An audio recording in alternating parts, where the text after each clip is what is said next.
All right, I think we're good to start. Thank you everyone for joining us today.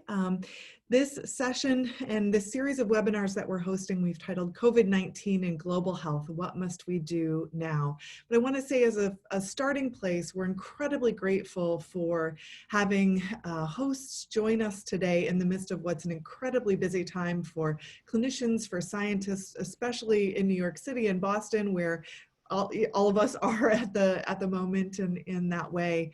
And I'm incredibly grateful for you sharing your time today and your expertise with us. We're really excited for today's topic. We're going to be launching into a discussion together that we've titled The Coronavirus Vaccine Development and Distribution. What can we learn from the cholera epidemic in Haiti as well?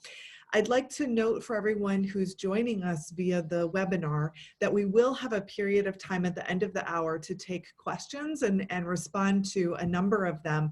There is a Q&A box at the bottom of your screen that you should be able to see, and please feel free at any point during the presentations to type your questions into that, and we will go through those from there. The chat box function, if you do see that does not work in the same way for questions, so please put your questions into the Q&A box and we'll go from there. So again, it is my incredible privilege to welcome our guests today. We have Dr. Adolfo Garcia-Sastre and Dr. Louise Ivers with us, both of whom are leaders in exactly what we're talking about nationally and internationally. It's really a privilege to have you with us during this time. I'm going to go through introductions of them, and then we'll spend a bit of time talking with each of them and then with the group as well.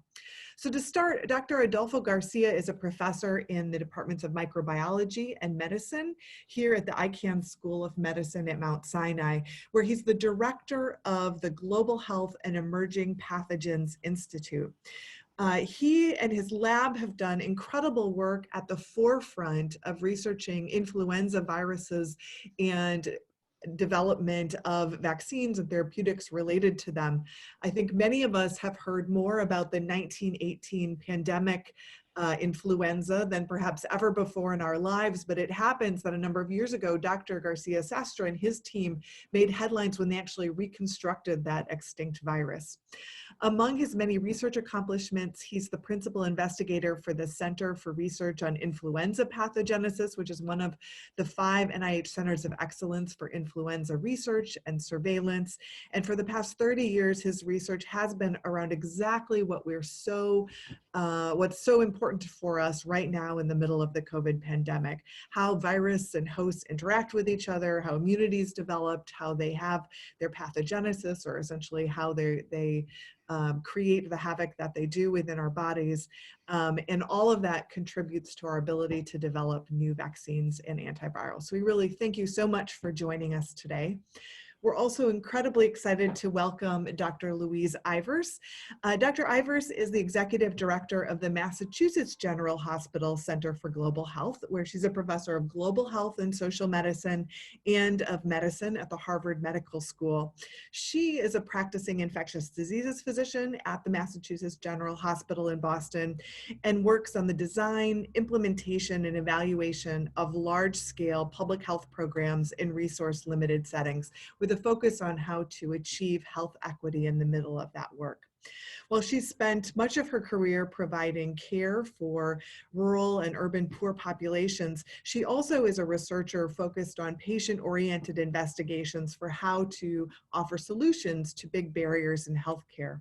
And she's contributed an enormous amount of expertise, and today we'll be speaking out of that experience, particularly related to issues of global cholera control, including her role as a delegate to the Global Task Force for Cholera Control at the World Health Organization, or the WHO. So we're incredibly lucky to have this balance today with our research and vaccine development expertise and an incredible global perspective on this, and really eager to talk with both of you today.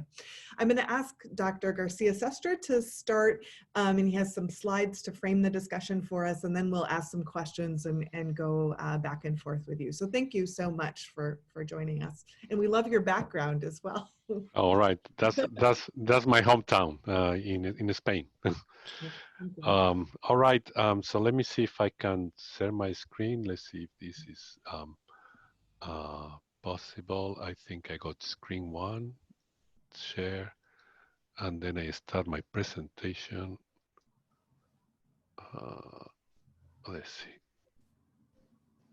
Okay. Um, okay, can you see the screen? Perfect. All right, so I have a few slides just to illustrate what is being done, what is the problem, how long it's going to take to make a vaccine that works for the SARS coronavirus 2 and the disease that it induced, COVID-19. And we like to call ourselves the virus fighters, and that's the reason why you have this logo over there. All right, so first, what will be an ideal vaccine? So the ideal vaccine for any disease, for an infectious agent, should provide long-lasting protection against infection in a single shot in all groups without adverse events.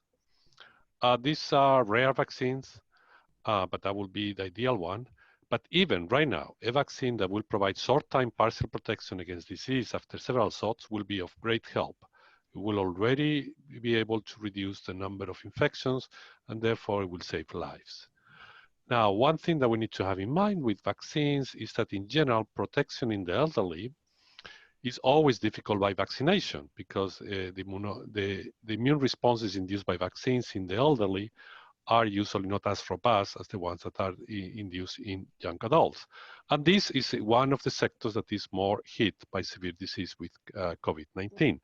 However, having said that, if there is implementation of a vaccine that is effective in all the population, then the elderly, even if it doesn't work very well in the elderly, that will provide some type of protection because of herd immunity, and then therefore it actually will help also the people, the old people, even though the vaccine may not work well on them, just because everybody is around them are protected, and therefore there is less infections, less contagious. Now, there are multiple strategies how to make a vaccine. There are vaccines that are based on inactivated viruses that will be growing the virus and then inactivate it and then use it as an inactivated vaccine. Attenuated viruses finding mutations that make the virus not dangerous, not inducing disease, administering the virus and inducing immunity. Recombinant proteins, which is based on just expressing one of the proteins of the virus, the more important one for induction of neutralizing antibodies, and then administering the vaccine. There could be expression by viral vectors that are being used in vaccination, like, for example, VSV vectors. There is an Ebola vaccine based on VSV vectors, pox vectors, adenovectors, another type of vectors. And many of them, they are experimental, but there are already some vaccines that have developed, like the Ebola vaccine for some that use viral vectors. And then finally, the use of genetic material expressing the antigen of interest, DNA. There has been a lot of interest in DNA vaccines. It seems to be quite difficult to get the level of immunogenicity that one requires, but lately there have been some improvements in this field. And finally, one of the most new fields in vaccination, which is the RNA vaccines that are based in administering a messenger RNA that, or an amplified, self-amplified RNA, that one of the two that will allow also to induce immune responses. Now, this is with respect to the strategies on vaccination, but there are other considerations to have in mind about how to administer the vaccine. What is the route of administration, intramuscularly, intranasally? In general, the intranasal vaccine will induce immunity in the right area for this virus, the respiratory tract, and then the inclusion of antigens in nanoparticles that may be able to make the antigen more immunogenic. The same thing with adjuvants. Now, the antigens, what antigens are we talking about? Mainly, we are talking about the use of the spike or the S protein, which is the one that is decorating the virus, and that's the one that binds to the receptor. So antibodies against the spike protein that bind to the right place of the spike protein will be able to prevent infection by preventing binding to the receptor. And that's where we are banking most of the vaccines that they are being developed. Perhaps it will be important also to include some other antigens to induce also cellular immune responses, but right now most of the vaccines have been focused on expressing in one way or another the spike protein of the virus, and in all the strategies that I mentioned, the main thing is try to induce a neutralizing antibody response against the spike protein that will prevent infection. Now, what is the usual vaccine path? Then first you need to generate the experimental vaccine, one of the ones that I indicated. You generate it in the lab, and then in general, then you first test for immunogenicity and protection in animal models. There are a few animal models that are starting to be developed for COVID-19. So in theory, that's something that can be done now.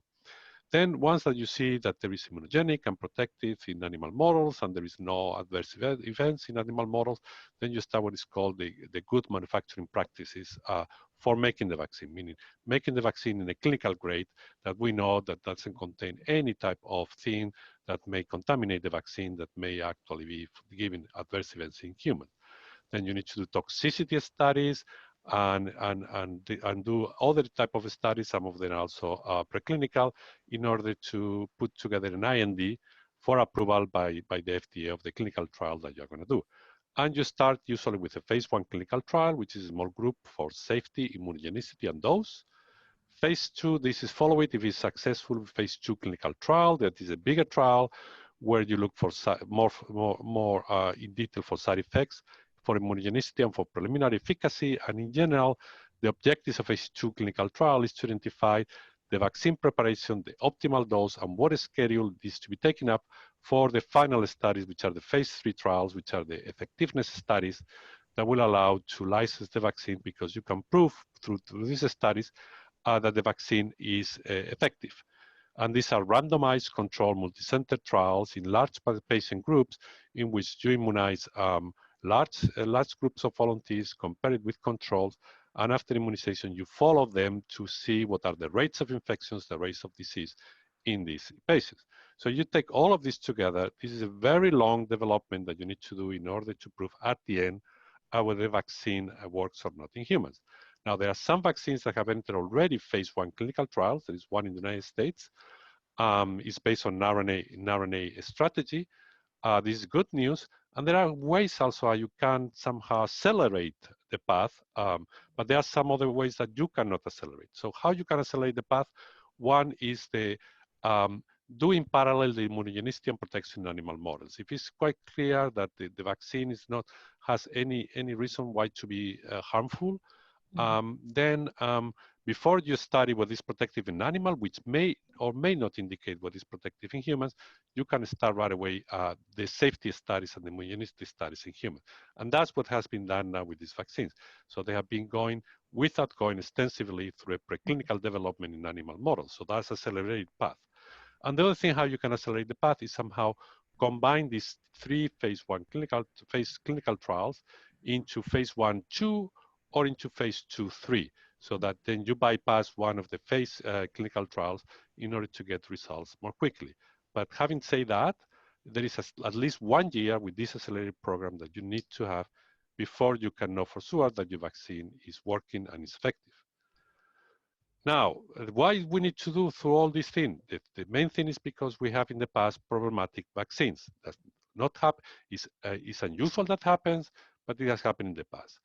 There were children in the past that were vaccinated with an inactivated respiratory syncytial virus vaccine that had not only were not protected, but they were infected, they have an enhanced disease, and some kids even die due to the adverse effects of the vaccine combined with infection. And we want to make sure that the vaccines do not do that. In the case of one influenza vaccination that was done for swine influenza in the 70s, there were some cases of Guillain-Barré syndrome that they were detected, and the vaccination needed to be stopped because of that. And finally, we have some examples like what happens with dengue virus vaccines, that you may have antibody-dependent enhancement.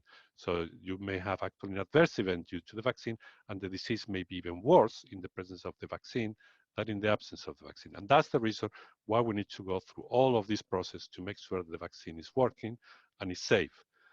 Now, what are the possibilities that the vaccine will work, the ones that I started? Well, for that, we can see what viral vaccines we have right now, which have been already success and which have not been a success. And there is multiple successes for viral vaccines. There is vaccines that they are successful, able to, there's actually smallpox was eradicated by a vaccine. Yellow fever vaccines are extremely good. Poliovirus vaccines, measles, mumps, rubella, hepatitis B, chicken pox and zoster rotavirus papillomavirus. Some of them have been developed lately, like the papillomavirus vaccine. So we have a bunch of vaccines that have been successfully produced. So therefore, we actually, for most of the viruses, we can make a successful vaccine. Now, there are some other vaccines that work so and so. I put influenza on it because sometimes efficacy is only 20%, and some of the problems is because the virus is changing too much. I don't think that will be a problem with this coronavirus. So I think that at least it will not be as problematic as an influenza vaccine. I mentioned dengue. There is a vaccine that seems to work in some circumstances, but in other circumstances, you can find antibody-dependent enhancement. And then we have also vaccines for which have been very problematic to find a vaccine. So there is not yet developed vaccines against HIV. There is not developed vaccines against RSV, but I think the main reason for that was the vaccine failure that happened in the 70s with this vaccine enhancement that made the whole field of RSV vaccines completely stop it because of the risk that they were involved in making the vaccines against RSV. And now there are some prototypic vaccines that seems to work better. Still, they need to be put into clinical trials. Herpes viruses for chickenpox have been found very difficult for developing vaccines that work. And then hepatitis C also is one that has been tried and seems to be quite difficult. Most of these viruses are chronic viruses, and therefore vaccination might be more difficult to prevent infections with chronic viruses, because if they don't stop completely infection, they become chronic, and now the vaccine may not work. That's not the case with COVID-19. So I think that there is hopes that the vaccines that are being developed will work, but we will not know until 1 year from now. And these are my slides. Great, thank you so much. I think you can stop sharing your screen if you so desire, although you're welcome to leave it on. New share, I guess, or post share, yeah, okay. We certainly, that's a really helpful overview. We have a broad group joining us today that includes both people from our medical group, from our global health group in a number of countries, and then also a number of lay people who've joined us as well. It's helpful to have this overview, and it definitely highlights the many challenges and why the process is as complicated as it is. Knowing that your lab, and you've been really intensely focused on how we can respond to this COVID-19 pandemic, are there any early results that you can share with us about how your efforts are going? Well, my colleague, with which I collaborate a lot, Peter Palese, has already generated one vaccine vector that we developed together here in the Department of Microbiology, which is based on a paramyxovirus vector, similar to the VSV vectors. It's called Newcastle disease virus that expresses spike. We need still to, since this is a viral vector, I think it's and very, this type of viral vectors have not been used so extensively in humans. I think that we need still to go through a preclinical animal model before we are able to start to engage in possibilities with clinical trials. So why we are still working on that? Well, there are already vaccines in clinical trials. Is potentially, we don't know how they are going to work. Hopefully they will work, but we don't know what is going to be the efficacy. So if the efficacy, as I mentioned in the beginning, is not optimal, still it can make an impact in the outbreak. But if 2 months later one proves that there is a vaccine that has improved efficacy, then you can switch the vaccine from one to the other and then provide a much better range of protection. Sure, that makes sense. So if there's something that can work with an intermediate effect, even if it's not as great, obviously we're all really eager for something as soon as possible. But then if something would come out that had better efficacy or might work for longer or be more protective, then you could switch over to that. I think that those questions of the timing, of course, especially as we're so much in the middle of this right now, are very much on everyone's minds. Can you say anything more about a timeline we might all be looking at, especially as we hear all these questions about how long are we going to be in our various social distancing and lockdown strategies? Do you have any idea when? So for vaccine, I also refer to our colleague and leader, Tony Fauci, which also mentioned that it's very difficult to have a vaccine ready to be put into people at least 1 year from now. Even if we get the data 1 year from now that saw efficacy, there is still the need of manufacturing the number of doses that are required to vaccinate everybody, and then distributing the vaccine, and then everybody getting vaccinated, and then waiting at least 1 month that the vaccine is immunogenic. So we need even to add some more time from the moment that we know that we have a vaccine that works. Now, in terms of for how long are we going to be in quarantine? That's a different question. We don't know, but we can take at least some idea about what is more likely to happen coming from previous pandemics with viruses that they are not this coronavirus, but they have a behavior that is very similar to this coronavirus during the pandemic. And these are the pandemics that had happened with influenza virus. There have been 4 pandemics since 1900s with flu. Mm-hmm. The most devastating was the 1918. I think it was still a virus that was even more dangerous and more deathly than the coronavirus that we have right now. But then the H2 pandemic or the H3 pandemics, the pandemics of the 57 or of the 68, they are probably more similar to the pandemics of this virus. And what happened in general with flu pandemics is that we have 2 or 3 waves during 1 year that results at the end in almost a lot of immunization, that it creates already herd immunity that makes now infections now going slowly. And once that infections are going slowly, the number of severe cases diminish a lot. This doesn't mean they are gone, but we know already that flu kills also every year around 500,000 people. So it's a pathogen that is a formidable pathogen, but we are not so much worried about that because the cases don't accumulate as fast as how they are accumulating now with this COVID-19. So I think that that it's likely that the virus goes into this path. So we're having 2 or 3 waves. So now we are experiencing the first wave.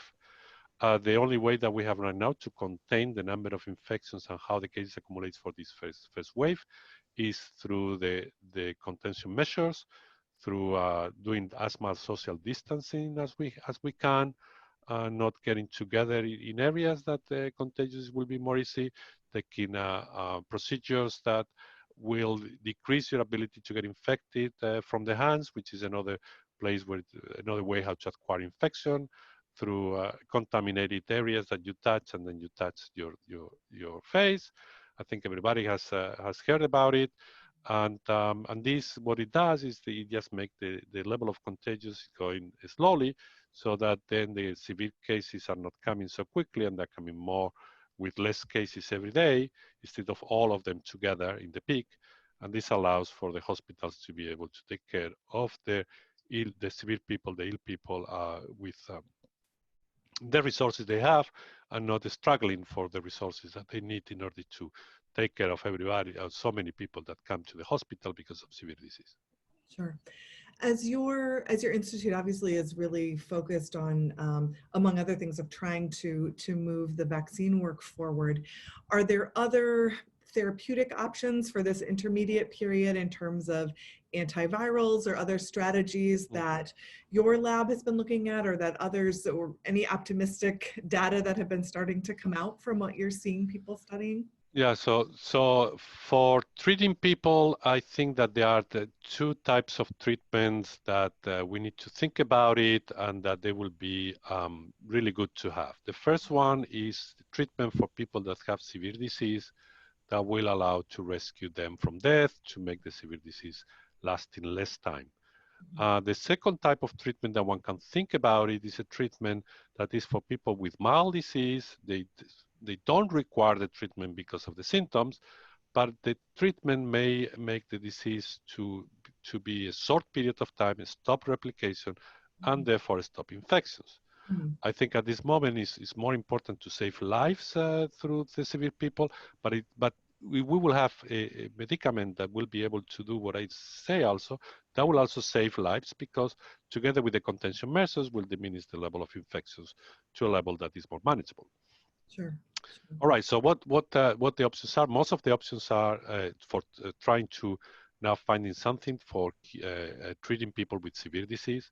There is several trials that have started, as well as compassionate use of some drugs These are based on promising results of these drugs using ex vivo systems of viral replication, and there are drugs for which they are known already what is the toxicity levels that are accepted in humans. There are drugs for which we know what is the bioavailability, so we know what concentration we need to use. And so that's the drugs like hydrochloroquine or other drugs like remdesivir. The use of convalescent sera is an option. The use of convalescent sera has been successful in the past.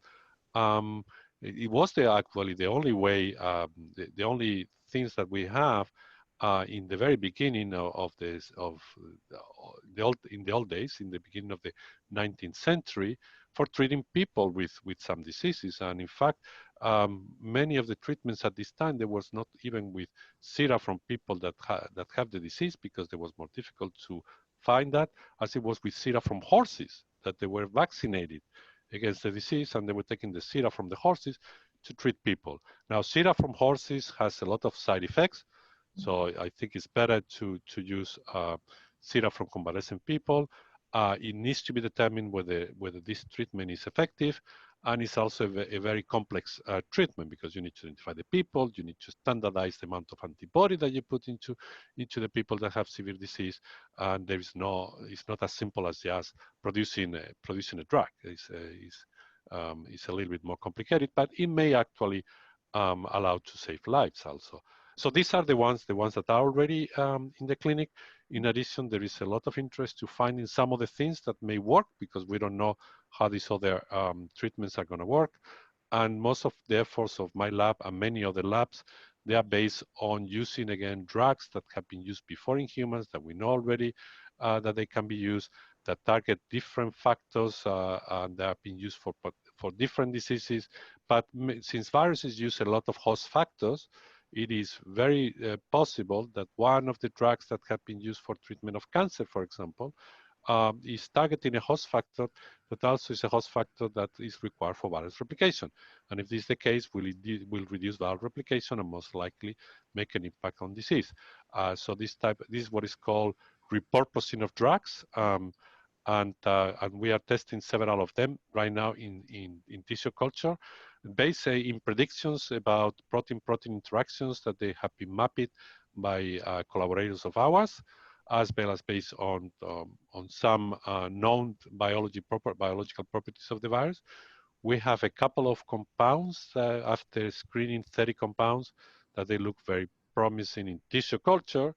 But from there to actually having something that works in the clinic, not everything that works in tissue culture, unfortunately, will work in the clinic.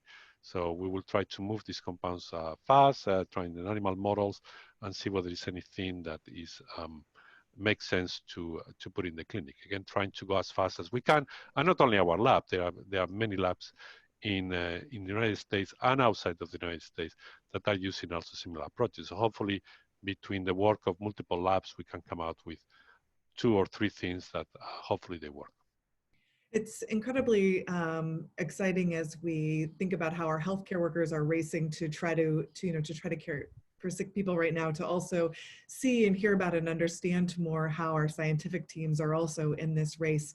I know this past weekend here at Mount Sinai already, some of those trials of the convalescent serum trials that using antibody from people who have recovered from COVID-19, essentially taking samples from them and using their antibodies as an attempt to see if that would help our sick patients. So even starting to see those trials get launched is encouraging, even as we race to come up with these other options as well. Yeah, So, and for this actually treatment, I should mention the work of our colleague here in the Department of Microbiology, Florian Kramer, that very quickly established an assay that allows quantification of these antibodies, so one can at least have a way how to standardize the treatment and to put a dose of antibodies that is equal between the different people, so then the results are more easy to interpret.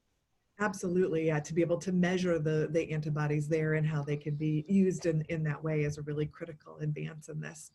Let's switch over a little bit before we come back to you to talk with Dr. Ivers a bit about her expertise and the global perspective, especially as we think about issues for global equity in considering COVID-19 therapeutics and vaccines. We have your slides up, Dr. Ivers, so that's terrific. I'm always excited when our technology works, so I'll turn it over to you for a bit. You couldn't be more excited than I am that I managed to do that correctly. Thanks very much for having me join you, and thanks for that great overview of the prospects for vaccines and other therapeutics. I just put together a a handful of slides to try to frame some of the conversation. And I'm going to start with the acknowledgements, which often go at the end, but I'm very conscious always of the fact that I'm an Irish woman living in Boston in an academic medical center. And I talk a lot about Haiti because I've spent about 15 or 16 years working in Haiti, including on the cholera epidemic. But I can only do that through the collaborations and permission and knowledge and smarts of so many Haitians who I work with. And I think this picture is of some of my colleagues and team and community health workers and others. But it also probably is part of the lesson, I think, around delivery, which is that, you know, the folks who have the smartest solutions to their own problems are the people who are closest to the problem. So one of the things we often talk about in global health delivery is privileging proximity and, you know, remembering that the people closest to the issue are the ones who can help to solve the issue the best. Is a really important feature of global health equity, and I think is going to be really relevant when we think about many of the different aspects of the COVID-19 pandemic, not just necessarily around the potential for delivering a vaccine when we do have one. And just because it was a long time ago for many people, although it feels like just yesterday for me, I thought I would put into context the cholera epidemic that started in October of 2010 in Haiti, just 10 months after a massive earthquake had really devastated the country.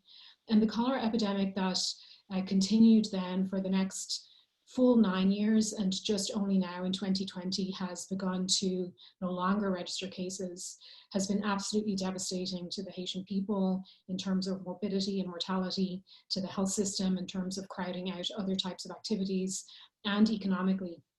820,000 people were reported to have had cholera over that period of time, and about almost 10,000 deaths were reported. And to most people who've studied this, the number of deaths was very underreported, especially in the early days when the fatality rate was very high and it was very difficult really to capture the deaths. As you can see in this figure from the New York Times in 2012, cholera started in the center of the country in a town called Mirebalais, and then spread first to the oceanside town of St. Mark, where a major river flows through from Mirebalais to St. Mark, but then very quickly had spread really rapidly throughout the whole rest of the country. And within a few months, we were seeing cases happening in all 10 departments of Haiti. I want to just mention, because I think it's obvious, but just in case anyone thinks it's not obvious to me, I mean, we're talking about two very different diseases. Cholera has very different transmission dynamics. In many ways, it's much easier to interrupt transmission of cholera than it is for a respiratory illness. Cholera is transmitted by the fecal-oral route, so simply hand washing and sanitation and clean water are very effective ways to interrupt the transmission. And this has had relevance actually for our cholera vaccination activities, because there was already a kind of tried and true approach to controlling cholera. And so there was a lot of consternation or kind of opposition to adding something new into the toolkit. I'll also mention that cholera is a neglected disease. It is kind of officially a neglected disease. Not a whole lot of people really care about cholera unless you're at risk of getting it, or if you're at risk, or if you're one of the few kind of academics and scientists that study it. And I mean, there's a good handful of people who study it, but it's a very different scenario than a global pandemic that's ravaging every country of the world, where, you know, even the most elite right now are very concerned about COVID. And so you could imagine how when a disease impacts the elites of the world, in which I'll count myself as one because I'm right now at home in my nice house with enough food to eat, when we're worried about diseases affecting us, we tend to see much more swift action and much more interest in innovation and rapidly getting things successful than we do in neglected diseases like cholera. And at the time the cholera outbreak occurred in Haiti in 2010, there were 2 cholera vaccines actually available. They were known to be efficacious, about 60 to 70% protection, direct protection to individuals, but they had not really been used very widely. They were mostly studied in India and Bangladesh. They had not really been used in a public health sense, but they were available. They were also available in Europe and North America for travelers. So if you're traveling to a cholera endemic area, you might be able to get a cholera vaccine. So again, a slightly different scenario than what we're dealing with now, where we have our scientists trying very hard to make vaccines available. Just to step back for a minute, I think we have lots of pandemics happening around the world, even before COVID became a pandemic. HIV is a pandemic, tuberculosis is a pandemic, cholera pandemic. And what we see is that discovery and delivery, by which I mean scientific discovery and public health delivery, never really just trickle down to the people who need it the most. And we could go through case studies on HIV, on tuberculosis, on cholera, to just see how that happens and to look at what the barriers are to people who needing it, getting the treatment. So we see, that there's much better access to HIV treatments if you are white, if you are living in a rich community. There's lots of issues to deal with existing pandemics. And so we have no major reason to believe that it's going to be different as we move forward with COVID, unless we really do something about it. I want to take pneumonia as an example. And pneumonia kills about 15% of all the children under 5 who die every year, and strep pneumo is a major cause of that. And we have effective conjugate vaccines for pneumococcus.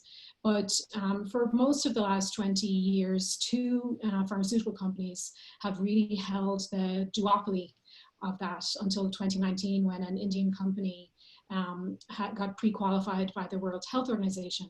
And the cost of those vaccines is still very high. And Gavi, the Vaccine Alliance, which purchases many vaccines and delivers, assists ministries of health to deliver vaccines around the world for children, is still charged too much for those vaccines. And for many countries, the vaccines are still too expensive to actually use, even though we know they're life-saving. And we know that we would never tolerate children in our own communities dying of a disease that was totally preventable. So the point, I think, is that global health equity happens by choice. It doesn't happen by chance. And so if we expect that equity in the time of COVID-19 will happen by chance, we're, I think, unfortunately, going to be mistaken. So let me go back down to cholera in Haiti again. So as the cholera epidemic was really ravaging through Haiti, my colleagues and I, with the advice of many vaccine experts and those who had worked on cholera for a long time, really thought it would be a good idea to add cholera vaccination to our comprehensive approach to controlling cholera. So we had water, sanitation, hygiene interventions, we were treating patients, we were trying to do active case management. We wanted to add vaccines, but we got a lot of pushback, and the pushback came from everyone. It came from our friends in NPR, who usually love our global health work. It came from organizations like Médecins Sans Frontières. It came from the World Health Organization. It came from the CDC. And on the left here, I've written what many of those folks said in their documents, and what they wrote about were the problems around delivering cholera vaccine in Haiti. But really on the right is what actually people said in meetings. And you can see the tone of the kind of scientific points on the left. Sounds reasonable. The vaccine cost $1.85 per dose. That doesn't seem very expensive to me, but it seemed to be too costly. Folks thought that the cold chain wouldn't be strong enough to deliver the vaccine. Well, that's true. The cold chain was a little weak, but we could reinforce that. And so, but on the right, there was really a kind of a nasty undercurrent of the tone of the conversations. And I can only promise that this is the truth based on my being in those meetings, that it was much more about the otherism and the racism and the classism that often happens in global health, where folks are kind of have a nihilist perspective on what's possible to do and just thought it wasn't really feasible to do it.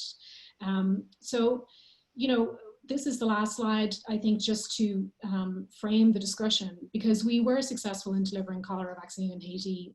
Partners in Health, together with Gesquio, a Haitian organization in Port-au-Prince, were able to vaccinate 100,000 people and use that vaccination campaign to demonstrate it was feasible. We studied it with a case control study. We showed it was effective. We looked at people's hand hygiene before and hand hygiene after, and we dispelled the myths around how people might give up on those things. So we were able to demonstrate that that was not right.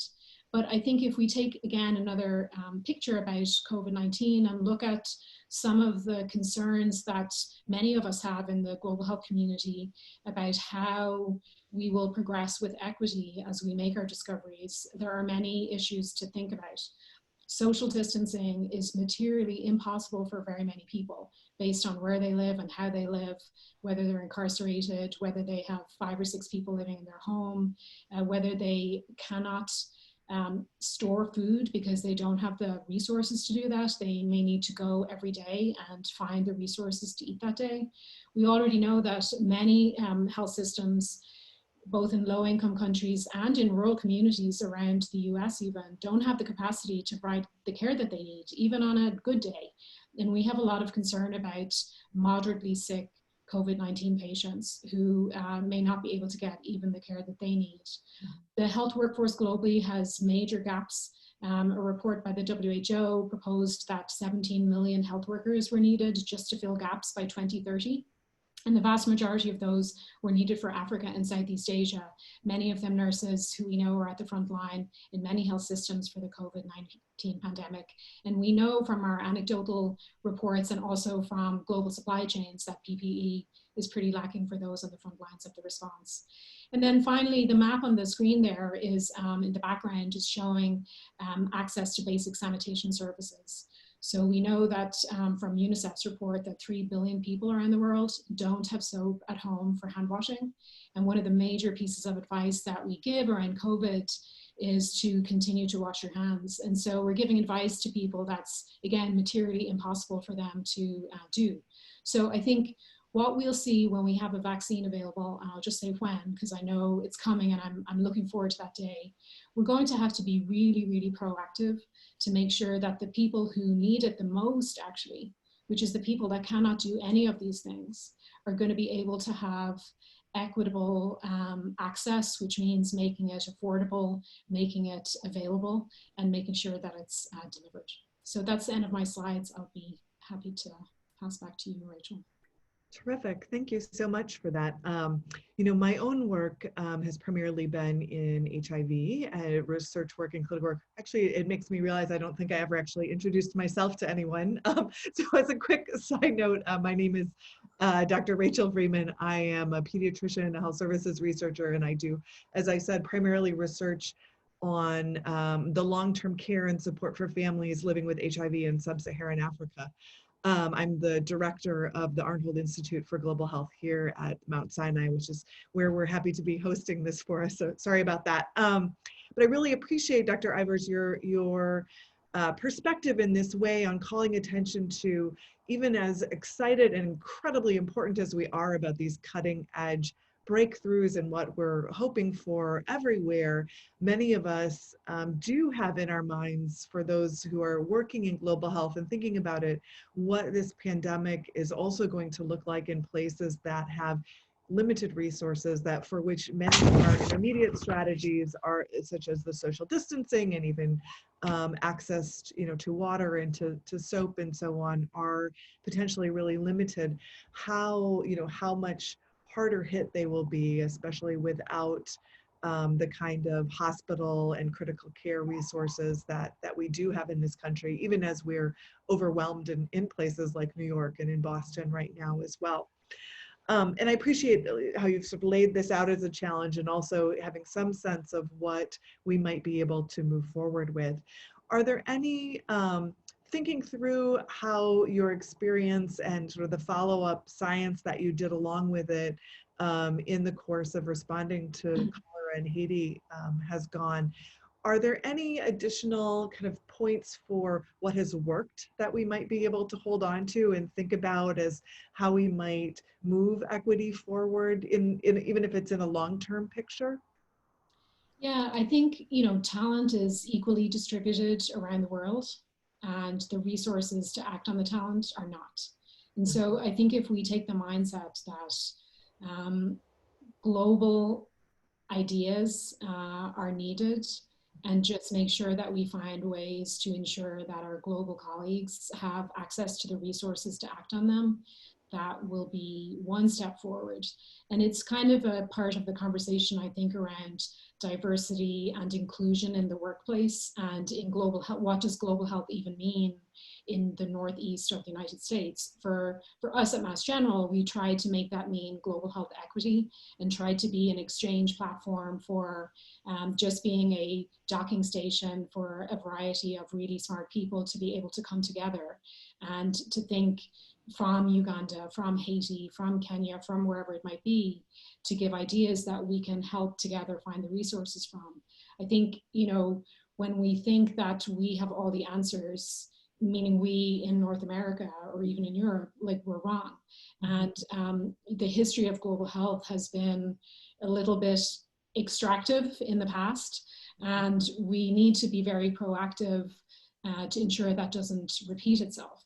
So even now, as we see quickly research resources being made available, and who in the global community right now has the time to write a proposal? Hardly anyone. But if we even hardly anyone have time, how can our colleagues in Haiti write a proposal? The same people in the photograph I showed are now actually immediately redeployed to COVID. So we have to get resources to people who have good ideas. I think that's really important. And it's related to the idea of proximity. So, I don't know the solution to the fact that social distancing is really not feasible for many people. But I guarantee that a community health worker in rural Haiti or Southwest Uganda has a really smart idea about how they can do it in their community. And I think if we push out and listen carefully and, pass the microphone and let folks have an opportunity to opine, we could really come up with some innovative approaches. Absolutely. Thank you for that. I think with the current time, let's look over to the questions a minute here. And we can try to kind of go back and forth a little bit with them.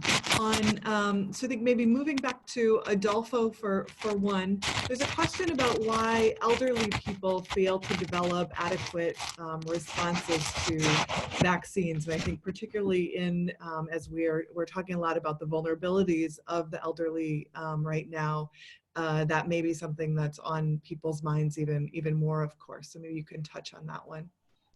Yeah, there is a lot of research that is going on in this area. The actual answer to that is that we don't know for sure.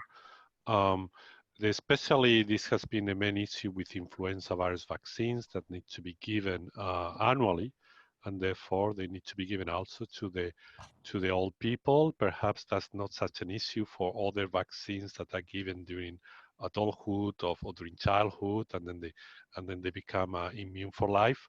But for vaccines that they need to give it annually, or for a vaccine like this one, that this will be a new vaccine, then that's an issue. And the problem is being called in general as immunosenescence. What exactly mean immunosenescence, and what are the mechanisms that lead to immunosenescence? They seem to be multiple. It's loss of repertoire of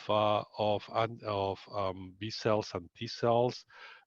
Is potential a defect on innate immune responses that are not as robust for stimulation of T cells and B cells. It's about the exhaustion of the immune system. So it seems that there are multiple factors that contribute to that. And that's why it's more difficult to come out with vaccines that work well in this sector of the population, in the elderly. Sure, thank you. I'll switch back to Dr. Ivers for a question. You answered this a bit, but maybe you have some other things you could add. There's a question about how global organizations, and I think we could even think about at a public level, community and health systems, how we could help vulnerable populations where self-quarantine in particular is not possible. How might we better partner with health systems as well as parts of the world that would really are currently struggling with that?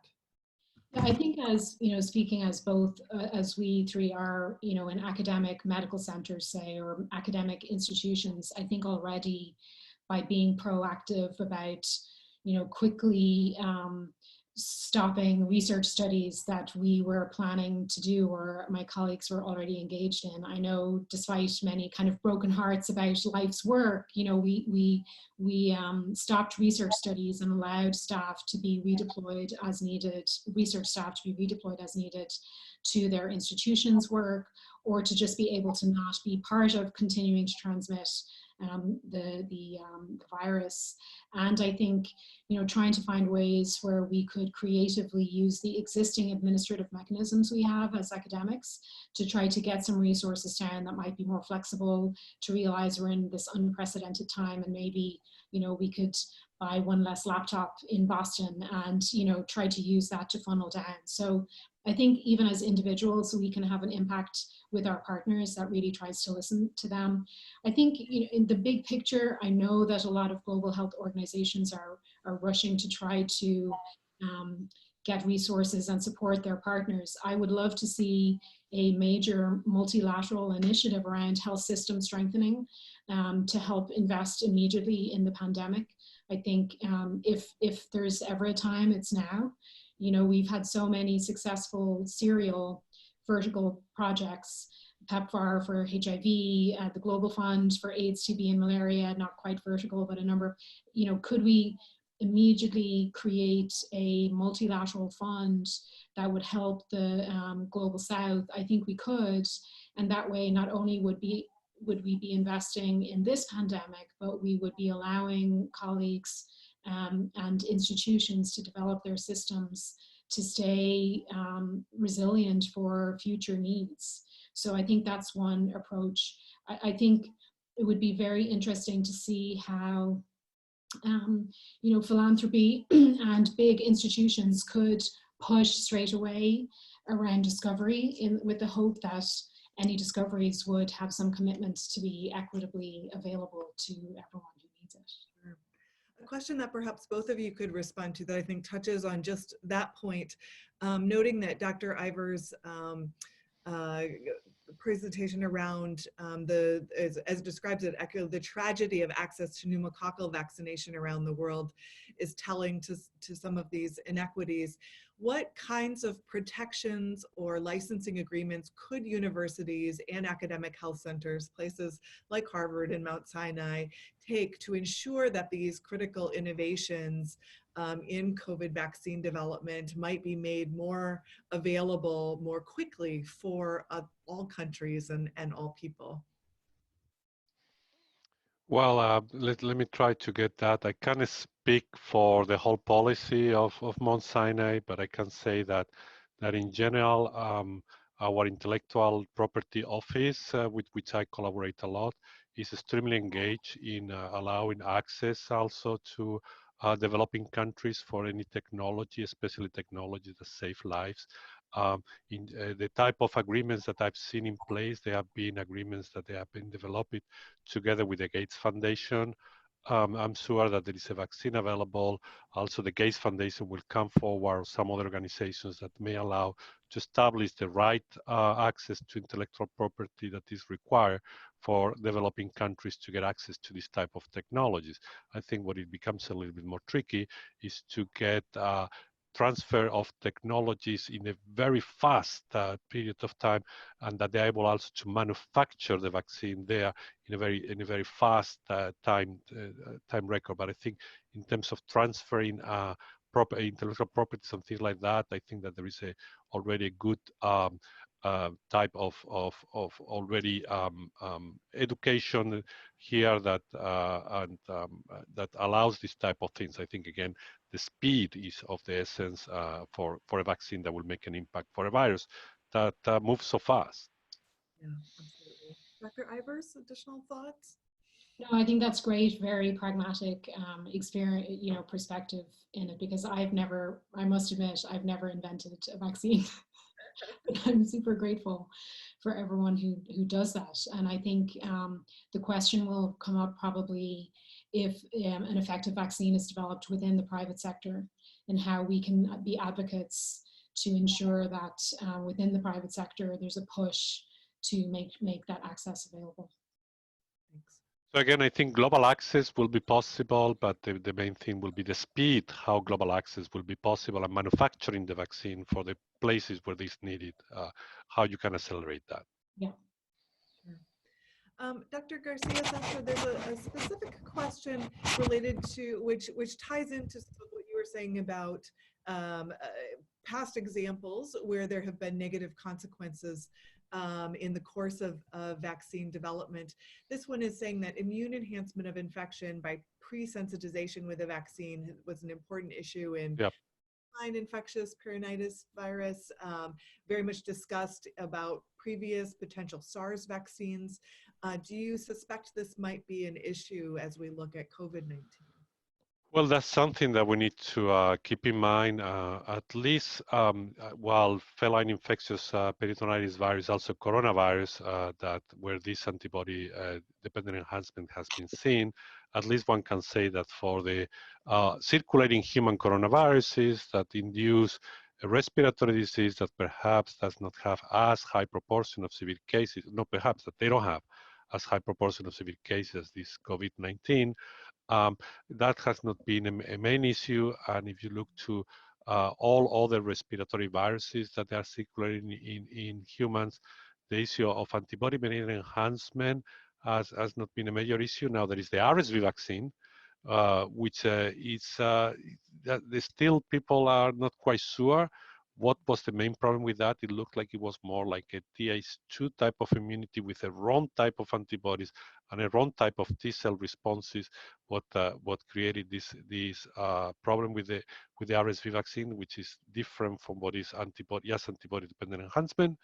And it's question of, and that happens only with this specific formulation of the vaccine. It looks like all the type of vaccines that are now being developed for RSV, they don't have this type of pathology, and at least as they have been tested already in some clinical trials, phase 2 clinical trials that have been around.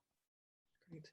Let's finish with one last question that I'd love to hear from both of you about. What do you think will be some of the longer term implications of this pandemic for the US and global health systems, as well as how we respond to pandemics with emerging pathogens? So my wishful thinking is that we will learn from it. But if we look back to history, every pandemic that that humanity has experienced has been forgotten and put it in the past. I hope that this will not be the case for this one, and then we will be more ready in terms of availability to ramp up care in hospitals, and as well as putting contention measures at the right time when something like that happens again, which will happen again. We know that flu-induced pandemics.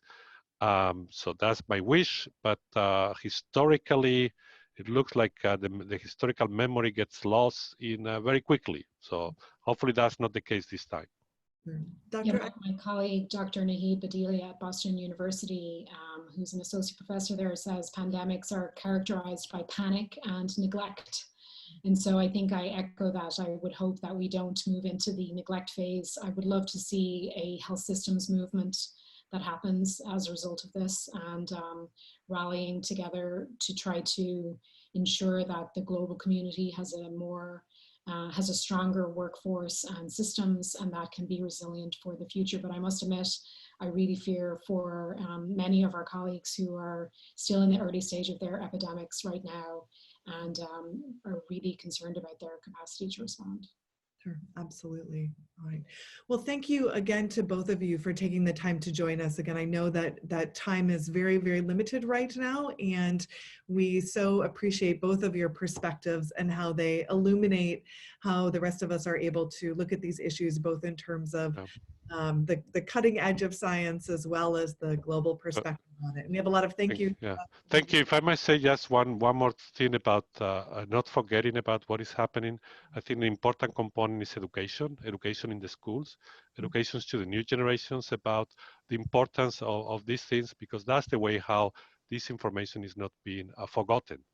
So I think that's also a very important component, educating the people, and especially the kids that will be the next generation taking over us. Well, and as a pediatrician, I always appreciate bringing things back to the incredible potential and importance of the younger generation and what this looks like for them as they move forward. It's, of course, a rare pandemic where they're seemingly somewhat, less impacted, at least initially, and yet we know there are impacts for them too, and how we could use this as a force to change their view of global health, of prevention of pandemics, of how they view science and the health system. I do hope that there will be long-term positive impacts in that way for the next generation as well. So again, thank you so much to both of you. I really appreciate it. Thank you for joining us. And for people who are interested, next week our webinar is going to be focused on global mental health in the time of social distancing. We are yet to confirm the exact time, but that invite will be coming. We have an exciting panel from multiple countries with psychiatrists and global mental health experts that we're excited to be presenting. So if you're interested, please join us next week as well. And again, thank you, Dr. Ivers. Thank you, Dr. Garcia-Sastre. We appreciate your time. Okay, thank you, and take care. Stay safe. Thank you.